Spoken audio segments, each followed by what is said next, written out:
But first, we are tracking thunderstorms in the metro. Our storm tracker sent us this video of heavy rain in southeast Atlanta earlier today. The rain brought down some trees, took out power in some places. Some storms tonight could even be severe again.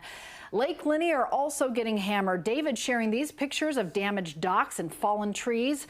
Looks like they may have a pretty big cleanup on their hands there. And the East Coast is bracing for a tropical storm, Isaias.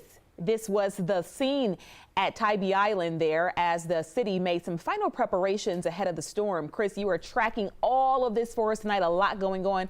Tell us what's the latest right now at 5. Yeah, it's a very busy day here in the Storm Tracker Centers. We're watching these storms locally, also watching a landfalling tropical system a little bit later on tonight on the Atlantic coast. Let's start locally, though, because I know many of you have been impacted by the heavy rain, thunder and lightning and very strong winds in association with these storms that move through the area throughout the afternoon. Right now, the strongest activity is over here on the east side. Athens, you're getting rocked right now with some very heavy rain, thunder and lightning. That moves up into Jackson County, up to around Danielsville, here to the south in parts of Oconee County, down toward Lake Oconee. Still some of the moderate to heavy rain with plenty of thunder and lightning. At this point, nothing is classified as severe, but we did have a round of severe storms that came through the metro area a little bit earlier.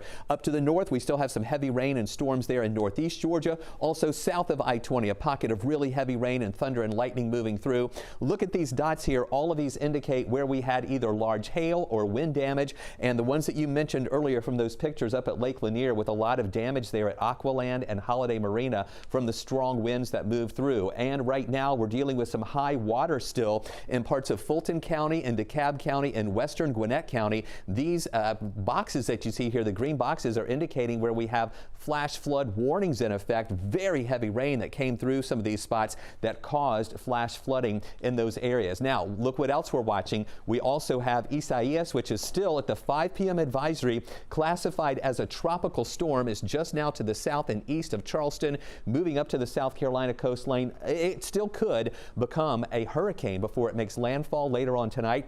We have tropical storm warnings in effect all up and down the eastern coastline and hurricane warnings here for the South Carolina and North Carolina coast.